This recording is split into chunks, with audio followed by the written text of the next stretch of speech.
What's going on, the homies? Jolt here from TheTokenMinorities, and I am back with the Week 1 battle of the last battle circuit, Season 1, where your KC Jirachiefs are taking on the Tasmanian Toxicroaks, coached by MaxRapture. Make sure to go check out MaxRapture's channel. He will be linked down in the description below as usual. Make sure to especially check out his side of our battle here as well. Now, with that said, we're going to dive right on into this game here. Make sure to check out the team builder for this matchup if you haven't already.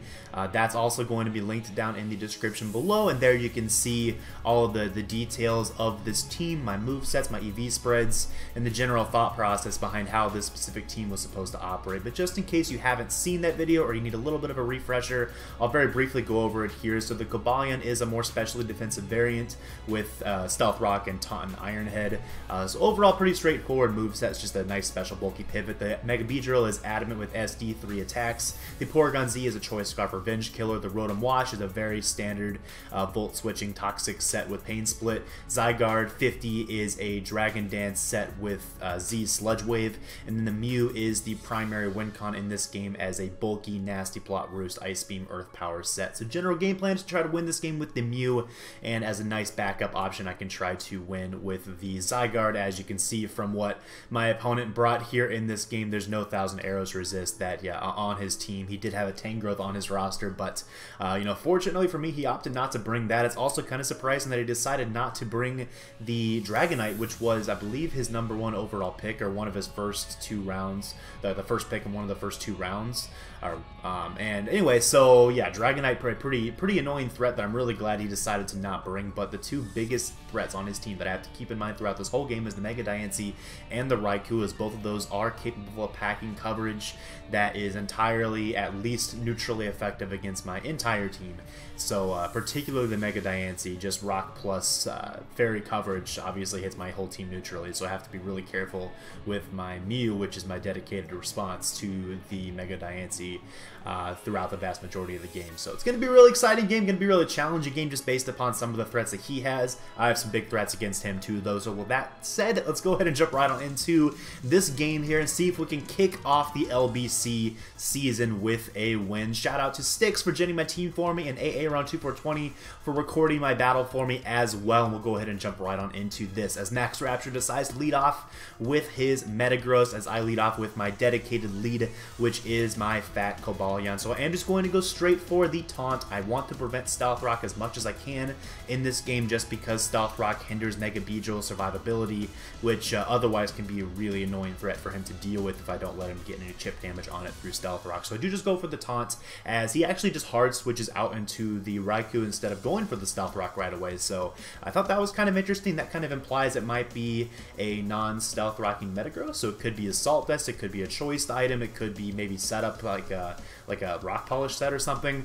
So I'll just have to keep an eye on that here for the late game. But I am just going to go straight for the Stealth Rock now in the face of the Raikou, as I know I have the special defense investment to take any 2 hits from this unless it is a Z move or Specs, and that does prove to be the case. I try to fire off a Toxic on this Raikou, and unfortunately I do miss, which kind of sucks because I really wanted to get this thing weakened down just in case it's kind of a bulky sub-calm mindset or just a bulky calm mindset, which as you can see as I switch into my Rotom Wash here, it is actually Calm Mind, so that Toxic would have been really nice here for sure, as that'll more quickly put it into range of my Mega Beedrill. Really just after a couple turns it would put it into range of Mega Beedrill's Poison Jab, so that does really suck. I am just going to go into my Rotom here though, knowing I can take a +1 hit from this unless it's a Z move, and I'm going to just go ahead and go for a slow Volt Switch, as that should allow me to get into my Mega Beedrill for free, which is looking like my best way to offensively check this Raikou that's at +1 at a really high amount of health. So I am going to get my Mega Beedrill in here. I'm an adamant set, so I will be able to do a lot of damage here to this Raikou if he chooses to stay in. It probably will not kill with the U-turn, but it will bring it down into range of Stealth Rock most likely. So I do just go for the U-turn, as he does opt to stay in, and it just drops, which it was due to a critical hit. So I'm sorry about that, obviously. I do think it would have been in range of my U-turn if I hit the Toxic with Cobalion, so it kind of balances out in my eyes, but, you know, fortunately for us, the Raikou is going to go down, which is one of the two biggest threats to my team here in this matchup, as I am just going to go into my Mew knowing that it's going to put a lot of pressure on him from the standpoint of not really knowing what he can do, you know, against my Mew with his team, because he knows nothing about my set. So it was a pretty safe option, and he actually opts to go into his Mega Diancie, which is incredible for me, because this is designed to be my Mega Diancie response, and when I'm at full health, Moonblast is doing nothing to my set, and that's definitely a naive or hasty Mega Diancie, maybe timid if it's not carrying a physical move, and I'm going to be able to take that Moonblast really easily and fire off a ton of damage with an Earth Power here. So this is absolutely huge, because now this Diancie is going to be in range of Ice Beam from my Porygon Z that's Choice Scarfed. It's also going to be in range of anything from my Mega Beedrill as well. After the Rock's damage, it should be in range of U-turn as well. So that's really big. That means Mega Diancie is going to be much easier to check, in addition to being possibly even in range of my Zygarde's Extreme Speed. So that's a really good deal. Expecting him to either try to Moonblast again or to try to switch out. I'm going to Roost as he opts to go into the Kangaskhan, which is a fair play. I'm going to try to get my Cobalion in here against the Kangaskhan, kind of expecting him to go for something like a Toxic, maybe a Wish, or maybe a normal move, but he makes a really nice play here, and he does catch my Cobalion, which is going to go down to the Earthquake. So really nice play there on his part, able to catch the Cobalion and prevent me from getting some nice momentum there on that turn. But I am just going to go into my Beedrill now, as this is another opportunity to get some good damage off on this Kangaskhan, or just maintain momentum here in this game, and I'm going to get off a good chunk of damage there with the U-turn. So I do just go into my Mew knowing that he's probably not going to go for a Toxic on this turn. More likely than not, he's going to go for his normal stab if he's carrying a normal stab, and he does reveal to have the Facade. So that's a good play on his end there. Now I'm just going to go straight for the Nasty Plot, because I'm not sure if he has much that can really deal with this. I want to kind of see how he tries to respond to the Mew now that he's seen that I'm really fat and able to take a hit from the Mega Diancie. So I do just go for the Nasty Plot, and he pulls a switch hard into his Vaporeon, which to me is kind of screaming Toxic. I think that's probably what he's going to go for here, is a Toxic or maybe even a Roar. And in either case, I think it's in my best interest to actually switch out here and not risk my Mew getting Toxic, just because it's so good against the rest of his team. So I'm going to switch now out now into my Rotom Wash, as I should be able to actually get off a Pain Split against this Vaporeon, unless it's carrying something crazy like the HP Ground, or I guess a Shadow Ball or something, which I really don't expect him to have room for on this set, as he's already super pressed for coverage with the Vaporeon as is. But he does just go for the Scald. My Rotom is able to chew that, and I am invested to the point where I'm going to be actually slower than the Vaporeon, unless he was a drop speed nature Vaporeon, and that's going to kind of help me out here in this situation too, because I can always see what he's going, or what he goes for, you know, before I make my move. And that's really nice, especially when it comes to when I click Volt Switch against this thing, I'm going to be able to get stuff in safely against it. So I do get off the nice Pain Split against the Vaporeon, get pretty much all my health back, which is amazing. And now I'm just going to go for the Volt Switch, as he does have a Wish in the air. I want to make sure that whatever comes in doesn't get to do it safely. So I do just go for the Volt Switch. He tries to go into his Kangaskhan to try to heal that back up, and that does drop here to the Volt Switch. So I'm kind of thinking that Kangaskhan might have been a Salt Vest based upon how he was playing it. I'll be interested in seeing his side of the match to kind of see what type of set that was. As if that was a Salt Vest, maybe that was just a roll to knock him out with the Volt Switch. I'm not really sure. If it was, then I apologize for that too. But anyways, I'm just going to go into my Mew once again, as I know it really pressures him a lot. He doesn't have many ways to weaken it, and that does actually force him back into his Mega Diancie. The biggest threat to my team was had to be burned to try to weaken this Mew, which has proven to be a massive threat to his team too. So that's a trade. I will definitely take that damage on my Mew to knock out the biggest threat to my team. So we are sitting in a pretty good position right now, honestly a really good position, with the two biggest threats to my team no longer available in the game. As here he's going to go into his Metagross. Now here I'm kind of expecting him to go for his Rocks, or to go for potentially a Toxic on this turn, as I am just going to go for a Roost to see what he wants to go for. He could even have the Z move on this, as he didn't have a Z move on Raikou and didn't bring the Dragonite to have an obvious Z move on it, but he actually reveals the Trick, which is pretty cool, and he goes for, and he shows me the Choice Band as the item he was holding. So he does get me there. My Mew is now going to be hindered for the rest of the game, but my Mew did its job, okay? It took down the biggest threat to my team, and it wasn't even close on what the second biggest threat was. It was Mega Diancie, and Mew was able to take that on. I'm going to just fire off an Earth Power, to weaken this Metagross into range of my Mega Beedrill. That was the goal with that play, as I do score a critical hit with that one. Which, yeah, that kind of sucks from the standpoint of now it's not going to really be able to take a hit from anything else on my team, not just the Mega Beedrill. So, you know, I apologize for that too. But I am going to go now into my Rotom Wash because I am choice locked into Earth Power. I expect him to try to double into his Mesprit, his only remaining resistance to my ground attack. And yeah, so I get my Rotom Wash in here. I'm going to just fire off a nice Toxic, because when I get a Toxic off on the Mesprit, that makes it no longer a threat.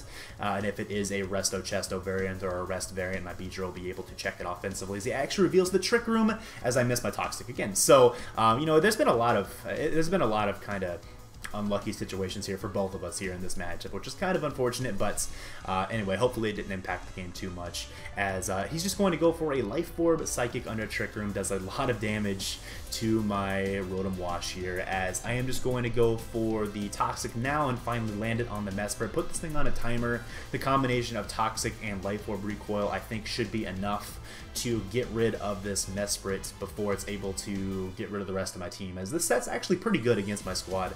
It probably has Ice Beam as well, which would allow it to hit my, I think it gets Ice Beam, which would allow it to hit my Zygarde super effectively as well. Probably Shadow Ball, Psychic, Ice Beam, and fortunately I'm able to get my Mew in on a Psychic turn, which will burn another turn of the Toxic and the Life Orb and the Trick Room, which pretty much seals the deal against the Mesprits, especially because Mew is actually able to take the Life Orb Shadow Ball from that range, which this is probably a quiet Mesprit. That's a boosted special attack Shadow Ball, and Mew kind of just straight shoot that, which is pretty incredible. So Mew, really MVP of this game, I think, or one of the MVPs. We'll see who the other MVP might be here in a little bit, but Mew is going to go down to the Shadow Ball or the Psychic there on that turn, and Mesprit's going to go down to its Life Orb recoil, leaving my opponent with just 2 Pokemon remaining, neither of which like dealing with the Rotom Wash. So that's what I'm going to go into right here. Go into my Rotom Wash as he goes into the Vaporeon. I'm just going to go straight for a Toxic, because if I have a Toxic on this thing, there's no way it can stall out anything on my team. And if he has Heal Bell on this set, that makes it a lot easier to deal with the other members of my team as well. So I am just going to go for the Toxic here against the Vaporeon, as I believe he went for a Wish on that turn. And now I'm just going to go straight for the Volt Switch, knowing that I'll be able to get off a good chunk of damage against this, and also knowing that I don't really have to fear whatever the Vaporeon's going to do, because this is basically just a turn where I can scout what he's going to do while getting damage on this Vaporeon. So he does actually have the Heal Bell, which is good on him there. He was ready for the Toxic on the Rotom for sure. So yeah, so I'm just going to go for the Volt Switch here, which gets him down pretty low. He's about to get a bunch of health back anyway from the Wish, but I am going to get my Mega Beedrill in right now and kind of just continue this cycle, as this is a winning situation for me in the sense that he only gets 8 Heal Bells. He only gets 8 Heal Bells. I have a lot of Toxics, and I have Pain Split on my Rotom.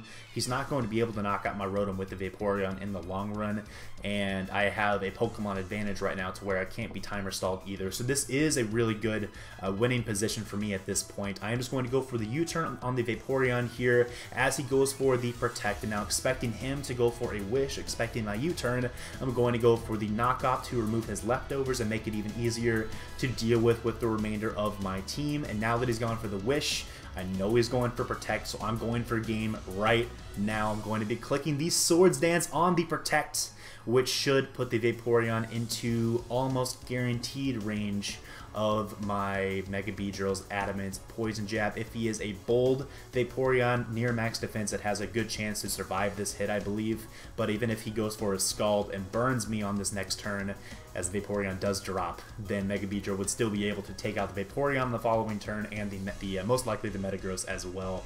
Yeah, Vaporeon's going to drop, and this just leaves the Metagross. I am packing defense investment on this Beedrill to take his physical priority hits, namely from stuff like the Dragonite, but it's also nice against the Metagross's Bullet Punch here, and Mega Beedrill is going to be able to clean up this game, really proving why I wanted to draft this Pokemon for this league, picking up 3 kills here in this matchup.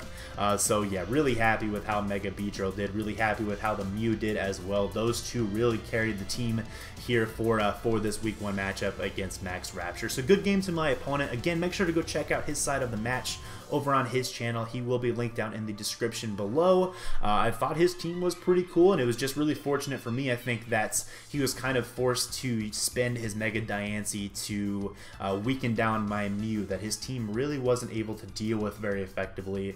And I really talked about this in the team builder too. He didn't have much stab super effective coverage that he could even bring to deal with my a bulky Mew set.